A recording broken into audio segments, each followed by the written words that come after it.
Good morning, friends. Welcome back to Astrology Today. My name is Mel Rose, and I'm here to share your daily aspects. You know, today, if it feels to you like things are starting to sort of wind down, and if it feels like we are starting to wind down a little bit with things, then that would be appropriate. You're probably not alone. We are headed toward the end of Scorpio season and the end of the creative cycle where we reach the new moon, so we can sit in the present and reflect before we move forward with our creative cycle.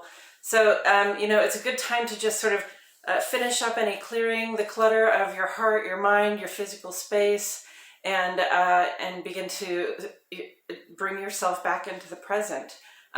Nothing wrong with taking a little break. Okay, let's get into these aspects. Today is Saturday, November 19, 2022. Sun is traveling here in the land of Scorpio for just a couple more days now. As we look back on the season's change so far, we take in the losses, the wins, the surprises and developments.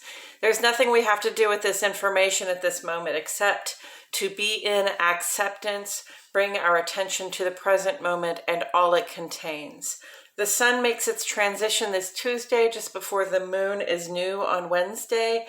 Having cleared clutter of the heart and soul, we dust off our hands, take a little break, and appreciate and inhabit the space we are in with all the presence of mind we can muster. The waning crescent moon makes ingress to Libra early this morning. Here it is on the cusp of Libra.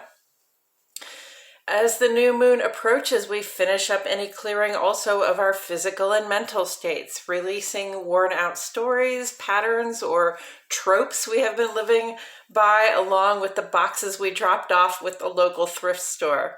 Making room in the mind to assess what we have so that we will know what we need when the time for creative increase comes again.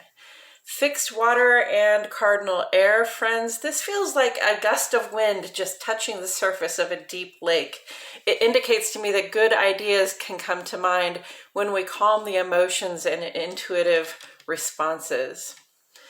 And today we're going to take the aspects as they arise. We will start over here on the moon side of the page where we conduct our personal lives. This is about who we are in our hearts and at home, how it feels to be us, and what our internal experience is.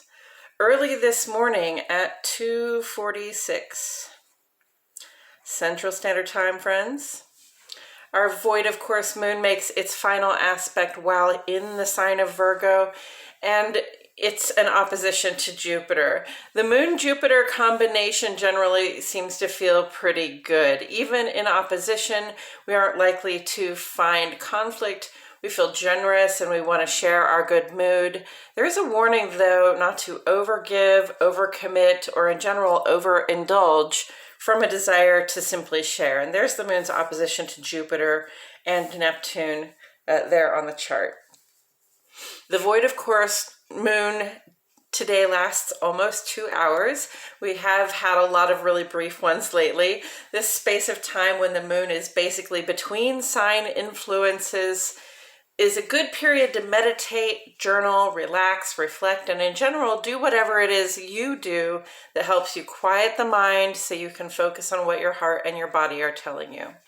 At 4:57 this morning, Moon makes ingress to Libra. This transit takes 2.5 days, and it is a time when we seek a sense of fairness in our relationships and investments, especially when it comes to those people we hold the most dear. On the sun side of the page, we experience and engage in life outside our front door. This is who we are and how we show up at work and in our social and civic lives. Mars has been square to Neptune since September, but now this aspect is culminating while both planets are retrograde. Mars is retrograde, and I want to say Mars, that's Aries and Scorpio, and Neptune is Pisces. Mars retrograde may already have us feeling a little bit depleted or aimless, Mars square to Neptune will generally tend to do the same thing. So if you need a nap, here's your permission to take one. On the other hand, Neptune's retrograde in its home sign Pisces is offering us an uncommon clarity of the imagination and the creative faculty. If we take our time and reflect before we approach, we may actually be able to create something that inspires and even generates forward motion right there.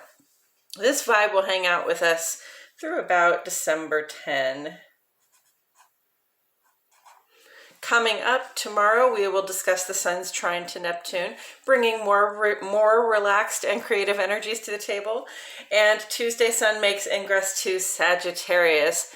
And then the new moon in Sagittarius on Wednesday will grant us a moment to relax, retreat, and live in the moment as we shift gears again on our creative path.